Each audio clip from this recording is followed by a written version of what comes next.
오랫동안 인기를 끌었던 불안이라는 책이 있습니다.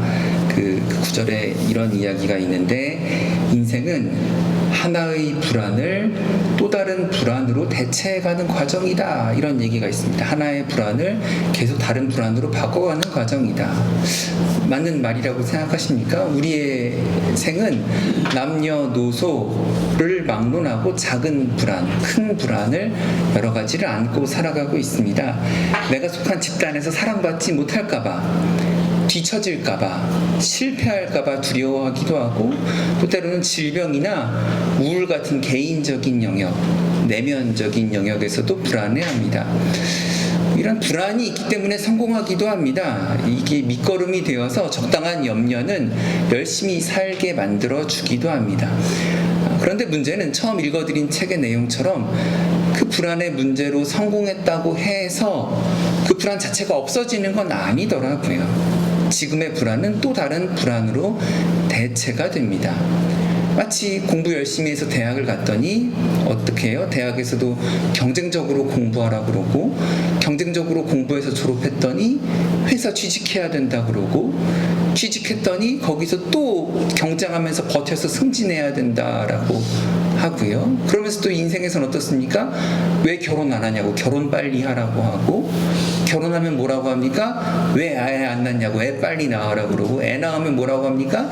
둘째 언제 낳냐 그러고, 애 낳아서 열심히 기르면 대학 잘 보내라 그러고, 대학 잘 보내면 또 취업 잘 시키라 그러고, 이게 끊어지지 않는 고리가 연결됩니다. 그뿐이 아니라 그렇게 사는 와중에 열심히 살고 있을 뿐인데 질병이 소리 소문 없이 찾아오기도 합니다. 우리 내일 수술하시는 작은 어머니도 건강하게 살고 뭐 흉악한 짓 하셨겠어요. 그분이 그렇게 나쁜 짓 하고 다니시는 분이라고. 그런데 그럼에도 불구하고 갑자기 무언가를 병원에서 판정받고 수술을 해야 된다라고 하기도 합니다. 그게 인생입니다. 우리의 삶은 다난하고 그저 유약하고 누유한 인간일 뿐입니다.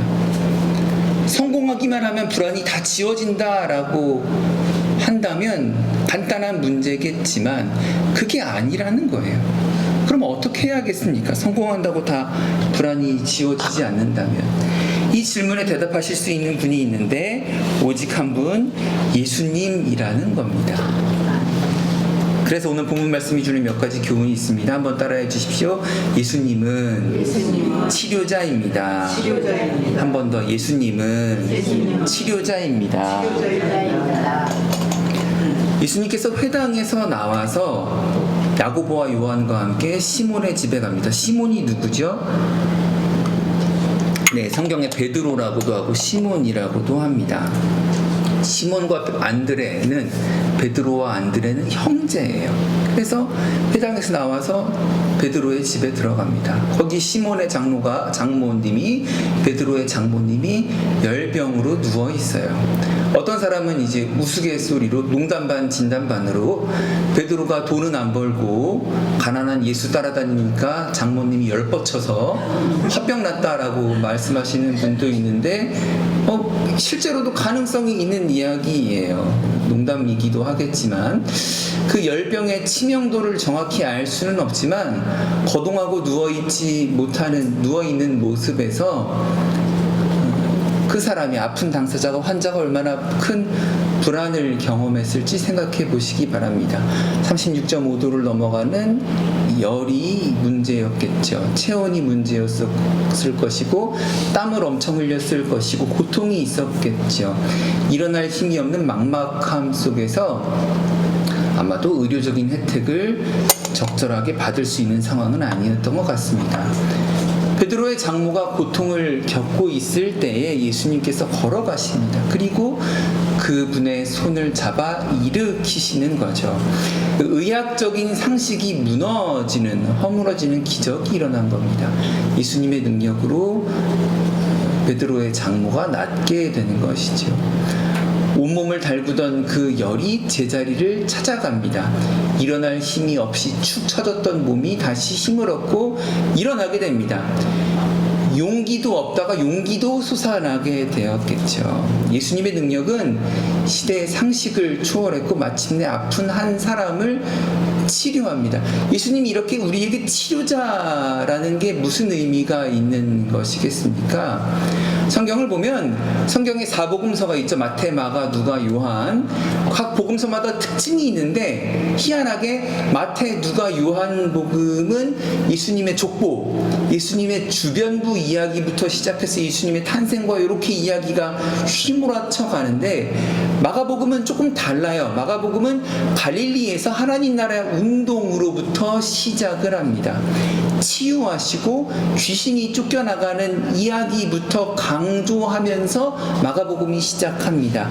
갈릴리의 가난한 민중들이 이거 희생제물 들쳐업고 예루살렘에 때마다 올라가는 게 버거운 일이었는데 여기에서 갈릴리에서 사람들이 있는 이 현장에서 예수님이 귀신을 물리치시고 병을 치유하심으로써 성전 중심이었던 그 종교 중심의 문제가 어느 정도 변화될 것이다 라는 것을 가르쳐 주시는 것이었죠.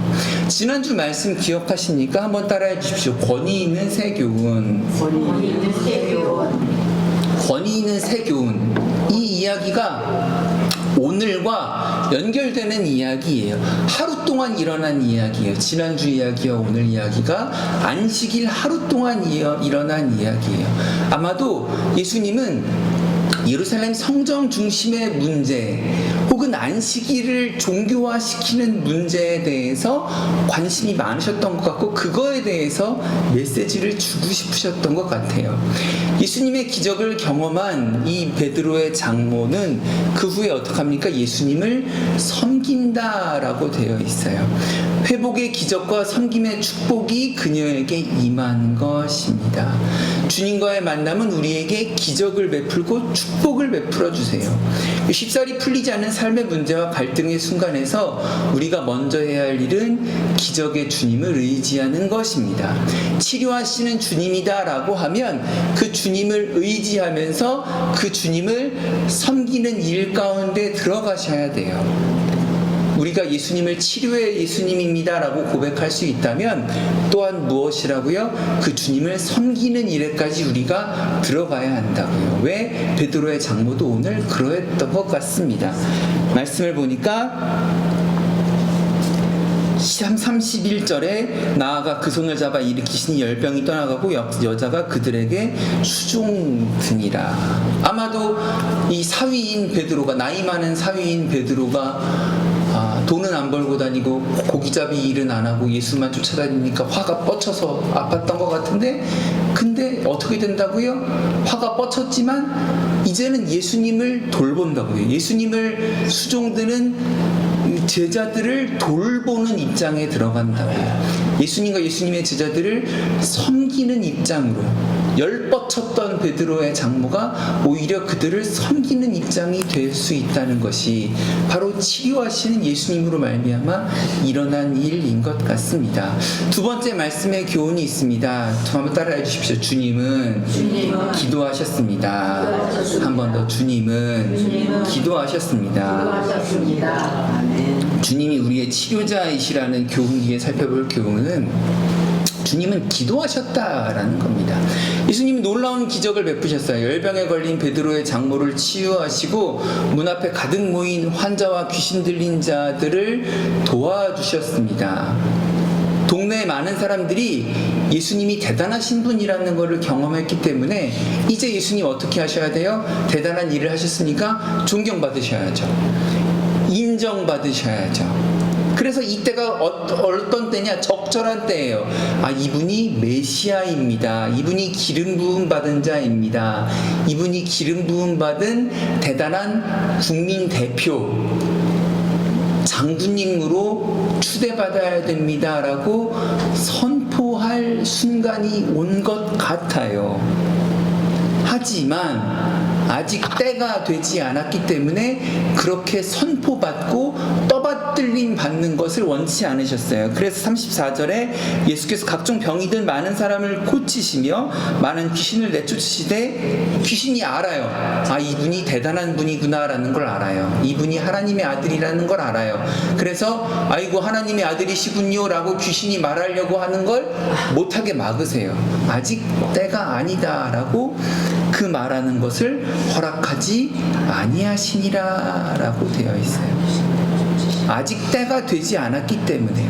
그래서 어떻게 합니까? 그 후로 35절에 보니까 새벽 아직 밝기도 전에 예수께서 일어나 나가 한적한 곳으로 가서 거기서 기도하시고 하시는 나를 따르라 이놈의 자식들아 라고 한 것이 아니라 한적한 곳으로 가셔서 기도하셨다라고요.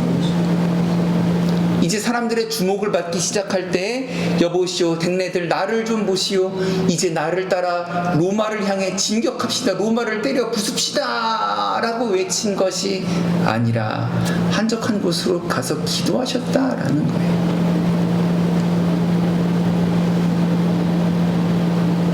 기도하시니까 어떤 일이 벌어져요? 37절 한번 읽어주세요. 37절 만나서 이르되 모든 사람이 주를 찾나이다. 주님을 찾게 된 거예요. 사람들 모인 웅성웅성 하는 데에서 가르침을 주다가 이보시오 나 좀 보세요.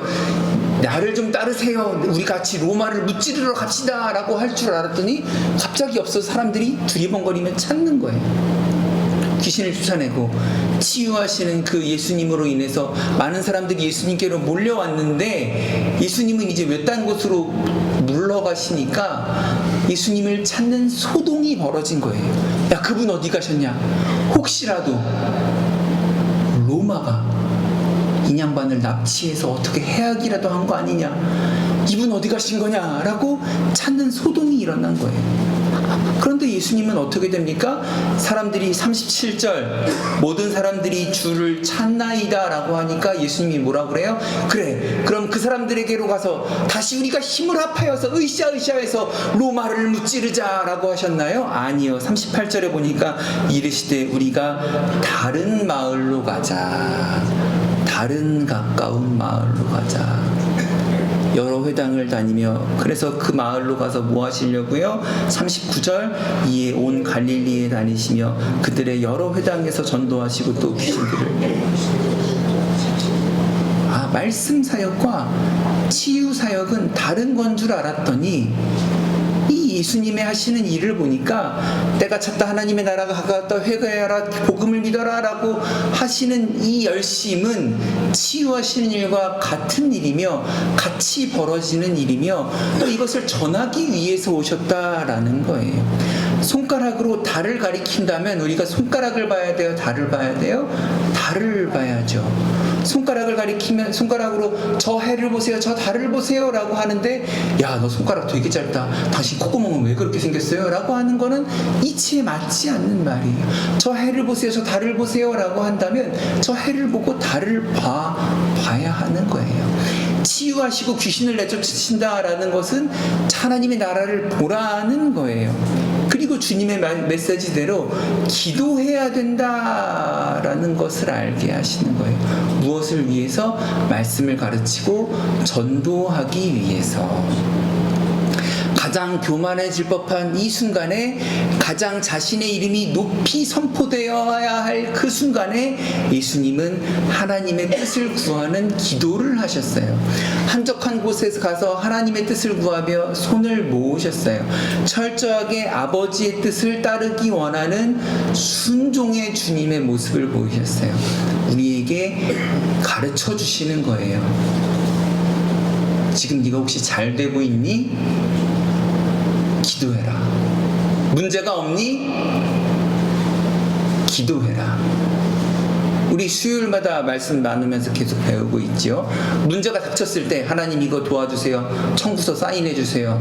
꽝꽝 빨리 하나님 빨리 도장 찍어주세요. 빨리 하고 기도를 하는 게 아니라 기도는 평안할 때 하는 것입니다. 문제가 없을 때 하는 것입니다. 미처 준비가 안 됐을 때 어려움이 닥쳐온다면 그 어려움을 위해 열심히 기도하겠지만 꼭 기억해야 될 것, 나중에 문제가 없는 때가 왔을 때, 평안의 때가 왔을 때 그때 뭐 해야 된다고요? 기도해야 된다. 바쁠 때 어떻게 해야 된다고요? 기도해야 된다. 비라이베스라는 목사님이 그런 책에 제목을 냈어요. 너무 바빠서 기도합니다. 너무 바쁘다는 건 기도해야 될 일이 있다라는 거예요. 너무 바쁘다는 거는 반드시 기도할 짬을 만들라라는 겁니다. 언제나 그리스도인으로 살아야 합니다. 세 번째 말씀의 교훈이 있습니다. 한번 따라해 주시죠. 주님께서는 전도하셨습니다. 한번 따라해 주시죠. 주님께서는 전도하셨습니다. 시몬과 베드로와 많은 사람들은 기도하는 예수님을 찾았습니다. 37절 모든 사람이 주를 찾습니다. 예수님 어디 가셨습니까? 예수님께서 행하셨던 기적적인 치료와 귀신을 쫓는 일 때문에 사람들이 놀랐어요. 상식을 초월한 너무나 큰 능력 때문에 예수님을 경험한 사람이라면 다시 예수님을 찾게 됩니다. 혹시 주일날 아침에 내가 이걸 뭐하러 오나라는 생각이 드실 때가 있습니까? 교회에 내가 뭐하러 가나? 그러면 기도해 보세요.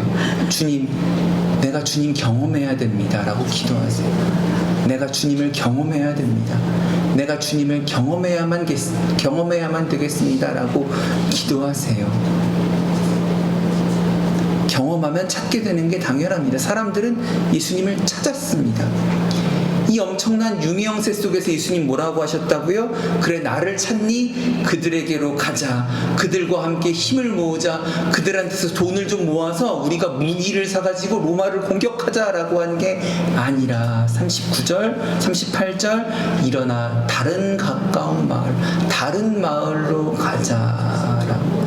거기서 전도해야겠다. 내가 이를 위하여 왔다.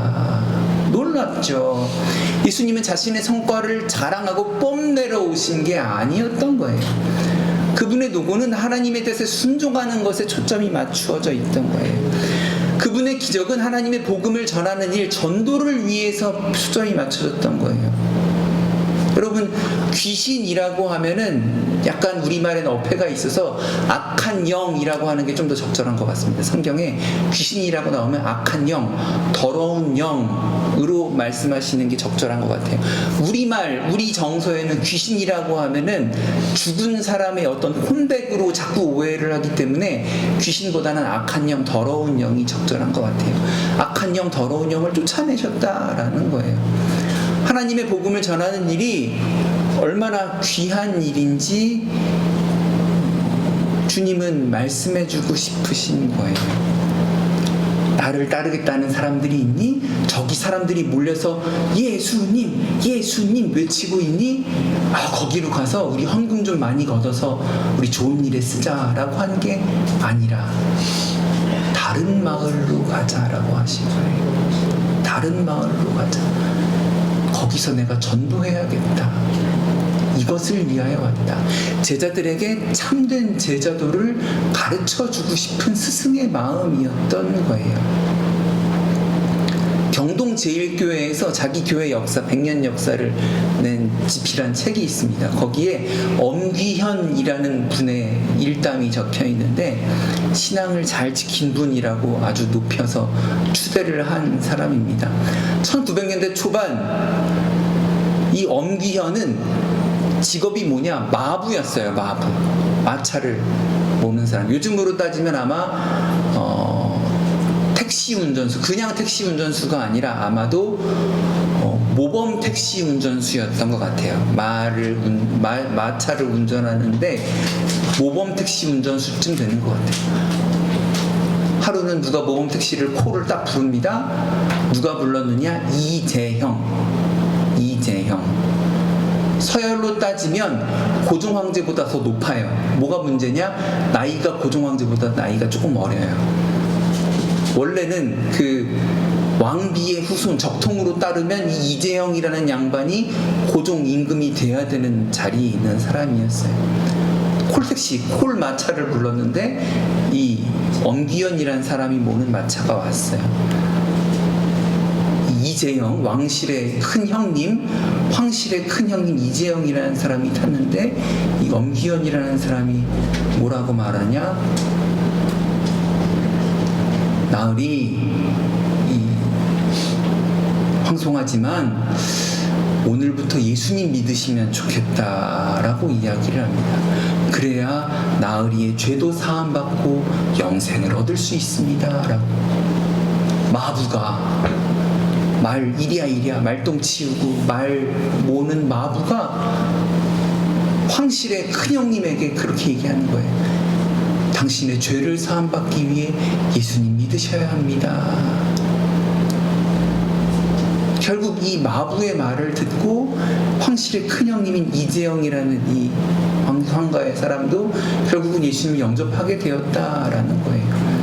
복음의 기적이라는 것은 신분의 한계도 뛰어넘을 수 있다라는 것입니다. 말씀을 몇 가지로 정리해 보겠습니다. 예수님은 치료자이시라고 말씀드렸습니다. 예수님은 기도하시는 분이었고 참된 전도자이시라고 말씀드렸습니다. 그러니까 우리는 예수님을 치료하시는 분이라는 걸 알면서도 우리의 고통과 불안 속에 주님을 향해 마음을 활짝 열었는지 좀 돌아보셨으면 좋겠습니다. 주님 진짜 치료자세요. 불안하고 고통스러운 마음이 있다면 주님 앞에 마음을 활짝 열으셨으면 좋겠습니다. 마찬가지로 바쁜 일상에 지치셨다면 홀로 기도할 시간이 따로 마련되지 못했다면 시간을 한번 가져보세요. 멍하니 텔레비전 그냥 켜놓지 마시고 잠깐만 혹시 텔레비전 전원을 꺼보시고 방으로 텔레비전 전원 끈 거로 만족하지 마시고 따로 방으로 들어가시고 한번 기도해 보세요. 쏟아지는 정보의 홍수 속에서 고요할 틈이 없어요. 유튜브는 계속 짧은 거, 긴 거, 재밌는 거, 웃긴 거, 슬픈 거, 화딱지나는 거 계속 보여줘요. 그거 잠깐 끄시고 고요하게 하나님께 집중해 보세요. 우리 그럴듯한 핑계가 너무나도 많습니다. 기도하지 못할 핑계는요, 저도 400가지는 넘게 될 수 있어요. 기도 안 할 핑계는 몇 가지든 될 수 있어요. 하루 종일도 이 얘기할 수 있어요. 저는 바빠서 기도 못하고요, 개 산책시켜야 돼서 기도 못하고, 개똥 치워야 돼서 기도 못하고요, 집안일 해야 돼서 기도 못하고요, 운전해야 돼서 기도 못하고요, 말씀 준비하느라 기도 못하고요, 컴퓨터 타자 쳐야 돼서 기도 못하고요, 아프신 분들 병원 전화 신방해야 돼서 기도 못하고요. 기도하지 못할 이유는 저도 수백 가지 하루 종일도 떠들 수 있습니다. 하지만 그럴 때일수록 기도해야 된다는 거예요. 때를 얻든지 못 얻든지, 그리고 말씀을 전하고 복음 가운데로 사람들을 인도해야 돼요. 기독교 교회 다니는 인구가 줄어들고 있다라는 통계는 매번 구체적인 수치로 나오고 있습니다. 여러분, 과학 중에 여러분이 가장 쉽게 이해하고 가장 피부에 와닿고 가장 유용하게 써먹을 수 있는 과학은 통계입니다. 인구 통계. 인구가 줄어들고 있다, 교회 다니는 사람이 줄어들고 있다, 이거는 어떻게 거짓말로 부정할 수 없는 거예요. 우리가 말씀을 전해야 되고 그래도 교회 다니는 게 좋아요 라고 말해야 되는 이유는 너무나도 분명합니다. 우리의 주님이신 예수님께서 행하신 일, 그분께서 명령하신 일, 그리고 그 열병을 고침받은 베드로의 장모가 주님을 섬기는 일, 수종드는 일에 들어갔다라는 것도 생각해 보시기 바랍니다. 더불어서 우리가 보아야 될 것이 있습니다. 더불어서 주를 보라라는 오늘의 말씀은 치료자이시고 기도자이시고 전도자이신 주님을 보라는 것입니다. 더불어 그 너머의 것까지, 혹시 베드로의 장모처럼 주님을 섬기는 일에까지 나아가야 되지 않는지 돌아보실 수 있는 저와 여러분 되시면 좋겠습니다.